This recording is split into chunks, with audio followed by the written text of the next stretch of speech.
कहानी का नाम शहीद इब्राहिम खां गारदी। लेखक वृंदावन लाल वर्मा। इस कैदी को शाह के सुपुर्द कीजिए। अहमद शाह अब्दाली के दूत ने अवध के नवाब शुजा-उद-दौला से युद्ध की समाप्ति पर कहा। सन 1761 में पानीपत के तृतीय युद्ध में मराठे हार गए थे। कई सरदारों के साथ मराठों का सरदार इब्राहिम गारदी भी पकड़ लिया गया था। वह अंत तक लड़ता रहा और घायल हो जाने के कारण पकड़ लिया गया था। घायल इब्राहिम गारदी को नवाब शुजा-उद-दौला के टोले में, जो अफगान शाह अहमद शाह अब्दाली की छावनी के भीतर ही था, पकड़कर रख लिया गया। अवध का नवाब घायल सरदार का वध नहीं करना चाहता था, परंतु अहमद शाह के रुहेले सलाहकारों और स्वयं अहमद शाह को इब्राहिम खां के नाम से घृणा थी। वह अकस्मात शुजा-उद-दौला के सिपाहियों के हाथ पड़ गया। अहमद शाह को इब्राहिम के पकड़े जाने और शुजा के टोले में होने का समाचार मिल गया, इसलिए उसने इब्राहिम को अपने सामने पेश किए जाने के लिए शुजा के पास दूत भेजा। शुजा-उद-दौला इब्राहिम की उपस्थिति से इनकार न कर सका। उसने अनुरोध किया, इब्राहिम खां काफी घायल हो गया है, अच्छा हो जाने के बाद पेश कर दूंगा। दूत ने अपने शाह का हठ प्रकट किया। उसको हर हालत में इसी पल जाना होगा। शुजा का प्रतिवाद छीण पड़ गया। फिर भी उसने कहा, सोचिए, इब्राहिम मराठों के 10,000 सिपाहियों का सालार था, घायल हुआ और अब कैद में है। कम से कम इस वक्त तो नहीं बुलाया जाना चाहिए। दूत नहीं माना। उसको अहमद शाह अब्दाली का स्पष्ट आदेश था। शुजा-उद-दौला को उस आदेश का पालन करना पड़ा।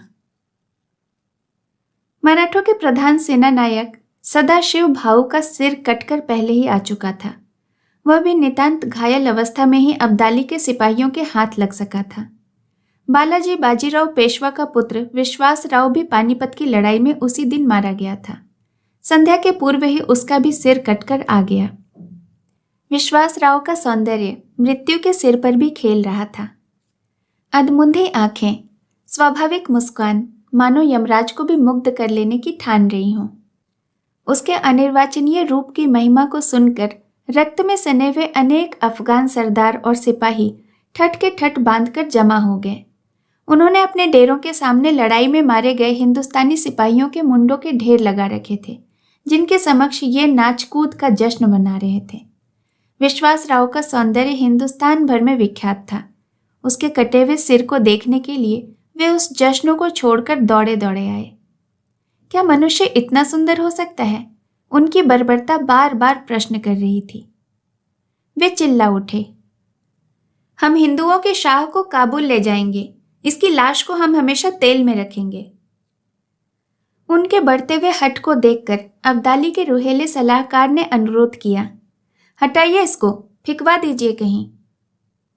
उसने यही सम्मति सदाशिव के शव के लिए भी पेश की। अहमद शाह ने मान लिया। इसके बाद अहमद शाह के सामने इब्राहिम गारदी लाया गया। अहमद शाह ने पूछा, तुम मराठों की 10 पलटनों के जनरल थे? उसने उत्तर दिया, जरूर था। पहले तुम फ्रांसीसियों के नौकर थे? था, तभी तो गारदी कहलाता हूं। फिर हैदराबाद के निजाम के यहां नौकर हुए? सही है। तुमने निजाम की नौकरी क्यों छोड़ दी? क्योंकि निजाम के रवैये को मैंने अपने उसूल के खिलाफ पाया। तुम्हारे उसूल? तुमने फिरंगी जबान भी पढ़ी है? जी हां। मुसलमान होकर फिरंगी जबान पढ़ी, फिर मराठों की नौकरी की। खैर, अब जो कुछ तुमने किया उस पर तुमको तौबा करनी चाहिए, तुमको शर्म आनी चाहिए। गावों की परवाह न करते हुए इब्राहिम बोला, तौबा और शर्म? आप क्या कहते हैं अफगान शाह? आपके देश में अपने मुल्क की मोहब्बत और खून देने वालों को क्या तौबा करनी पड़ती है, और क्या उसके लिए सिर नीचा करना पड़ता है? तुम जानते हो तुम किसके सामने हो, किससे बातें कर रहे हो? अहमद शाह ने तेज होकर कहा, जानता हूं, और नहीं भी जानता होऊंगा तो जान जाऊंगा, पर यह तो यकीन है कि आप खुदा के फरिश्ते नहीं हैं। मैं इतनी बड़ी फतह के बाद गुस्से को नहीं आने देना चाहता। ताज्जुब है, मुसलमान होकर तुमने अपनी जिंदगी को इस तरह बिगाड़ा। तब आप यह जानते ही नहीं कि मुसलमान कहते किसको हैं। जो अपने मुल्क के साथ घात करे, जो अपने मुल्क को बर्बाद करने वाले परदेशियों का साथ दे, वह मुसलमान नहीं। मुझको मालूम हुआ है कि तुम फिरंगियों के कायल रहे हो। उनकी शागिर्दगी में ही तुमने यह सब सीखा। क्या तुम नमाज पढ़ते हो? हमेशा, 5 वक्त। अहमद के चेहरे पर व्यंग भरी मुस्कुराहट आई और आंखों में वध की क्रूरता। बोला, फिरंगी या मराठी जबान में नमाज पढ़ते होगे? खुदा को राम कहते होगे?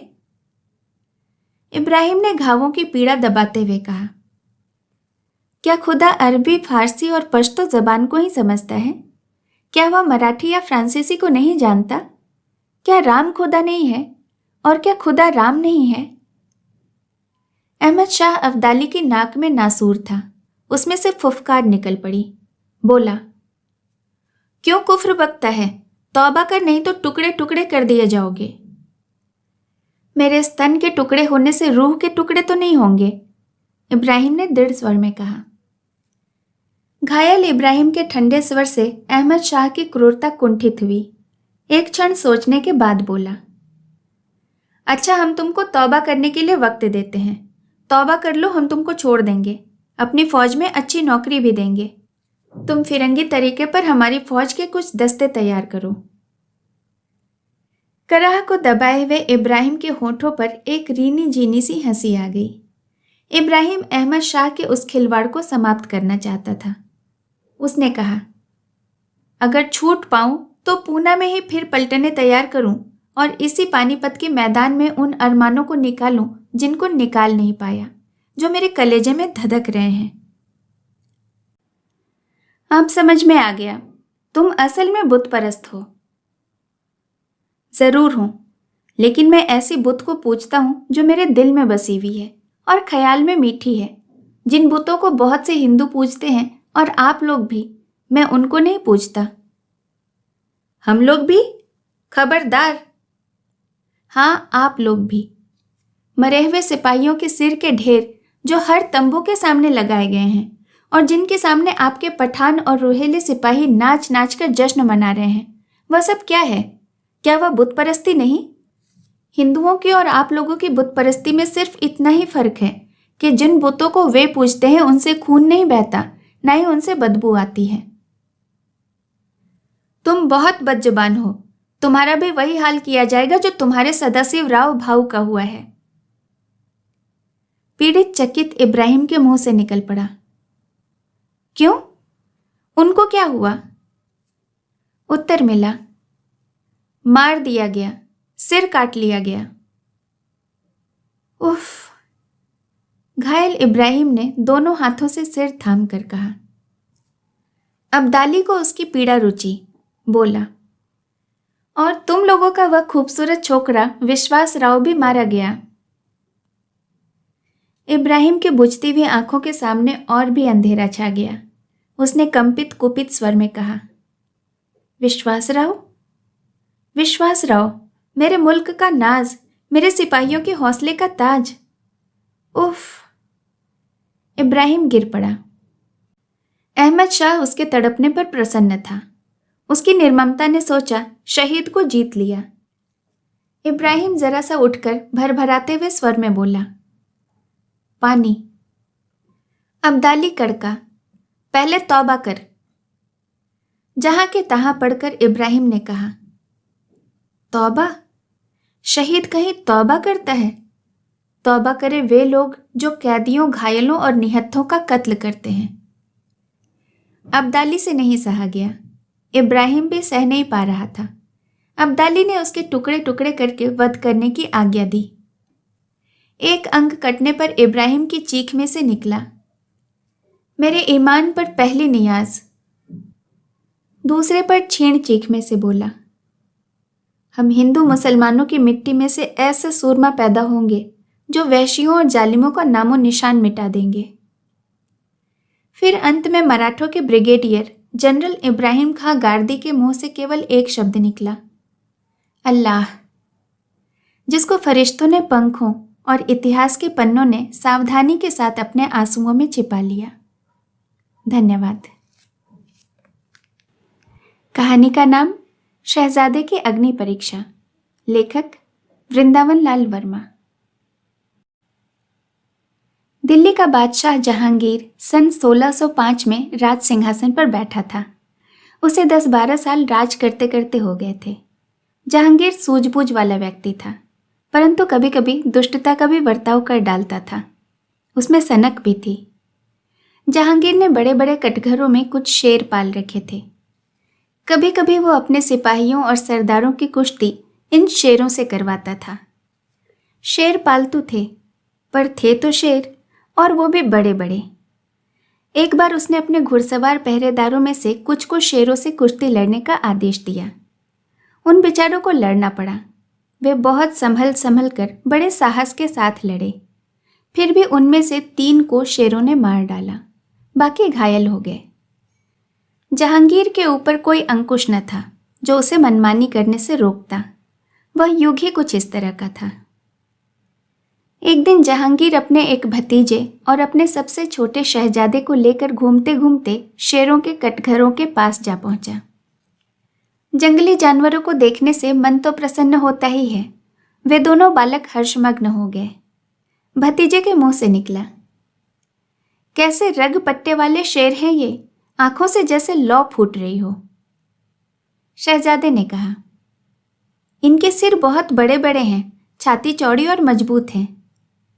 भतीजे ने कहा, लंबे लंबे नुकीले नाखून पंजे के भीतर होंगे।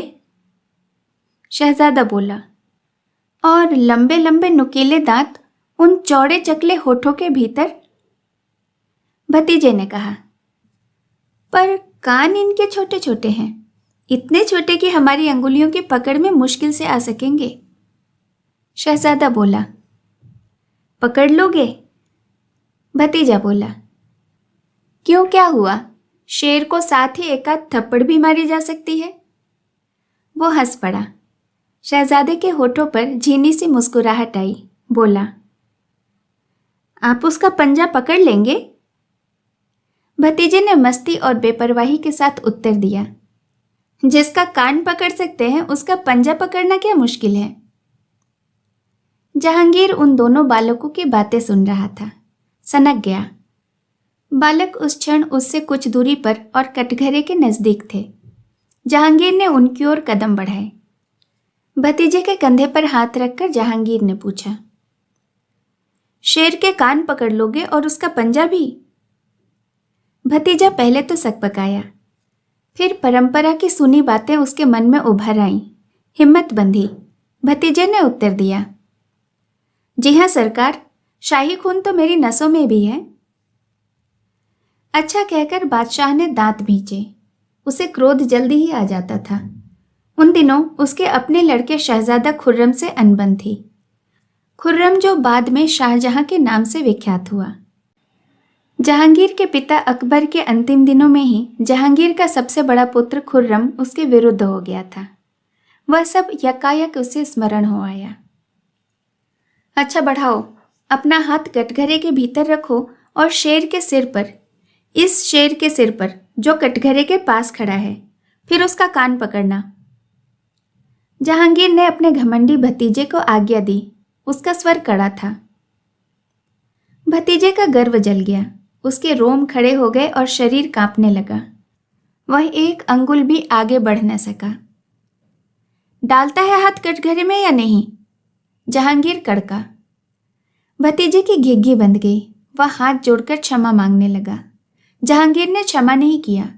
उसे कैद खाने में डाल देने का हुक्म अपने पहरेदारों को दे दिया। पहरेदार पकड़कर उसे ले जाने लगे।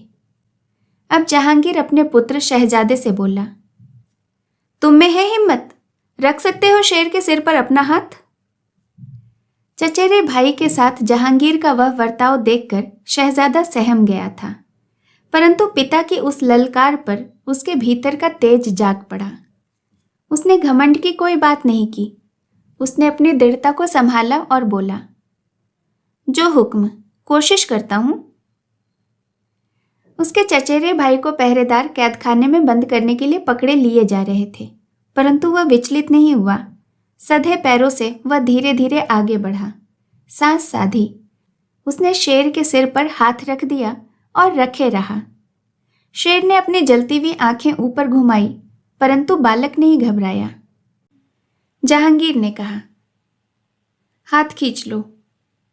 शहजादे ने हाथ खींच लिया। वह प्रसन्न था और थोड़ा सा कांप भी रहा था। सिर नीचा किए रहा। जहांगीर ने बड़े अभिमान के साथ उसके पुरुषार्थ की सराहना की, सिर पर हाथ फेरा और गले से लगा लिया। धन्यवाद। कहानी का नाम रिहाई तलवार की धार पर। लेखक वृंदावन लाल वर्मा। बंदा बैरागी और उसके साथ 100 सिख साथियों के कत्ल के दिन आ गए। वे सब बंदा के साथ गुरदासपुर से कैद होकर आए थे। बंदा ने स्वयं खून की होली खेली थी, इसलिए उसके मन में किसी भी प्रकार की दया की प्रार्थना या आशा न थी। वह और उसके सिख साथी मरने में रत्ती भर भी झिझक का अनुभव नहीं कर रहे थे। बादशाह फर्रुखसियर की आज्ञा नित्य 100 सिर उड़ाए जाने की थी। आश्चर्य यह था कि मारे जाने की घड़ी की ये सब हर्ष के साथ प्रतीक्षा करते थे और पहले मारे जाने के लिए एक दूसरे से लड़ लड़ पड़ते थे। जल्लाद से हर एक सिख कहता, अरे ओ मुक्तिदाता, पहले मुझको मार। वहीं सिख लीगर अपनी शान पर जल्लादों के तलवारों पर धार तेज करता जाता था और वे सिख उसको देख देख कर हंसते थे, मानो कोई खिलौना हो। प्राण बख्शे जाने का उनको वचन दिया गया, मुसलमान हो जाने की शर्त, परंतु उनमें से एक भी राजी न हुआ। सन 1716 का चैत लगा ही था। बसंत का मध्य था। दिन में धूप कुछ तेज हो गई थी, परंतु रात को अभी जाड़े ने छोड़ा न था। उस भयंकर अंधेरे गंदे बंदीगृह में भी बसंत के फूलों की कुछ सुगंध लुक छिपकर पहुंच रही थी। जिन 100 का सवेरे वध होना था, वे उस थोड़ी सी सुगंध और मन के मद में मस्त थे। ऊँघते ऊँघते सो जाते थे और किसी उन्माद में जाग पड़ते थे। कैद खाने के उस विभत्स अंधकार में भी उनको कोई उजाला, अपना प्रकाश दिखाई पड़ जाता था। इनमें से एक 14 वर्ष का बालक था। वह ऊँघते ऊँघते मुस्कुराया और मुस्कुराते मुस्कुराते सो गया। आधी रात के पहले कैद खाने के दरोगा ने उसको धीरे से जगाया। बालक ने आंखें मलने के पहले कहा, तैयार हूं, ले चलो गुरु के पास। दरोगा धीरे से बोला, गुरु के पास नहीं, माँ के पास। तुम्हारी माँ आई है, वह तुम्हारे लिए मिठाई लाई है, पेट भर कर खाओ। अब लड़के ने आंखों को मींचा, अंधकार में देखने का प्रयत्न किया। पूछा, माँ आई? मेरी माँ? उत्तर मिला, हाँ तुम्हारी माँ, मिठाई लाई है, उस ओर चलो खा लो। यहाँ तुम्हारे साथी सो रहे हैं और अंधेरा भी बहुत है, दुर्गंध अलग। बालक खड़ा हो गया। उसने प्रश्न किया, तुम कौन हो? दरोगा, मेरी माँ मुझ अकेले के लिए मिठाई लाई है।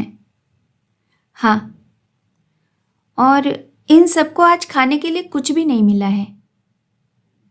इनसे कोई मतलब नहीं। लड़का बेखटके लेट गया। बोला, कह देना माँ से कि सवेरे मिठाई खाऊंगा, अभी सोने से अवकाश नहीं। दरोगा को क्रोध आया। उसके जी में आया कि इस अशिष्ट छोकरे को एक लात मार दूं, परंतु उसकी जेब गर्म कर दी गई थी, इसलिए पैर नहीं उठा।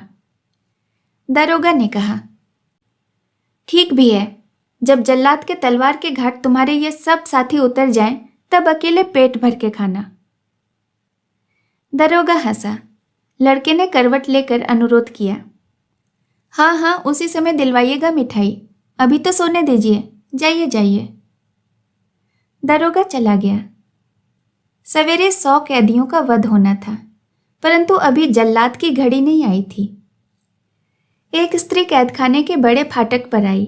वह बगल में एक पोटली दाबे थी, जिसमें कुछ मिठाइयाँ थीं। फाटक पर दरोगा मिला।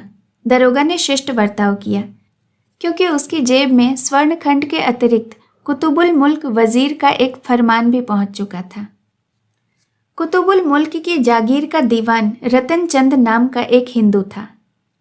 वह स्त्री रतन चंद की नातेदारी थी और उसकी विनती पर रतन चंद ने वजीर से वह फरमान निकलवाया था।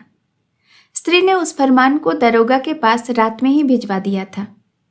यह फरमान उस बालक की रिहाई का था और यह स्त्री उसकी माँ थी। दरोगा ने कहा, रात को उसने खाने से इनकार कर दिया। चलो मैं उसको छोड़े देता हूं, बाहर आकर खूब खिला पिला लेना। स्त्री बोली, वो बिल्कुल निर्दोष है, निरा बच्चा है, अभी तो उसके दूध के दांत भी नहीं गिरे। हिंसा की प्रेरणा से दरोगा के मुंह से निकला, पर है वो बुरी संगति में। फिर अपने को नियंत्रित करके बोला, जो कुछ भी हो, उसने इन लोगों की सोहबत में पाप किए हो या न किए हो, पर अब तो उसके छुटकारे का हुक्म हो ही गया है। मेरा बच्चा बहुत सीधा है, वह किसी भी क्रूर काम को नहीं कर सकता।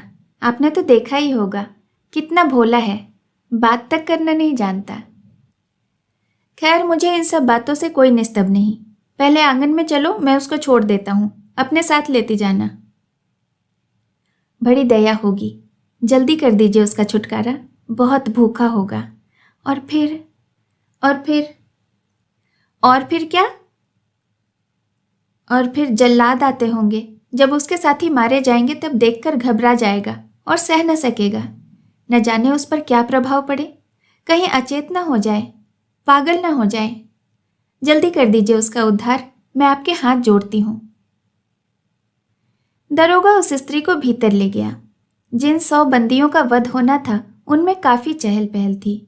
विनोद मग्न थे, हर्ष प्रमत्त, मानो कोई मेला लगा हो, जैसे किसी बारात में जा रहे हों। दरोगा लड़के को कैदखाने के दूसरे आंगन में ले आया। वहीं उसने उस स्त्री को भी बुलाया। वह स्त्री उसके पीछे आकर खड़ी हो गई, मुंह पर घूंघट था। दरोगा ने जेब से फरमान निकालकर लड़के से कहा, तुम्हारी रिहाई का हुक्म आ गया है। लड़का सुंदर था, उसकी काली आंखों में प्रकाश था। मुंह कुछ सूखा हुआ, क्योंकि पिछले दिन सिवाय पानी के उसको कुछ न मिला था। आंखों के प्रकाश में पागलों जैसा उल्लास था। लड़का ठिठोली के स्वर में बोला, रिहाई का हुक्म कागज पर या तलवार की धार पर?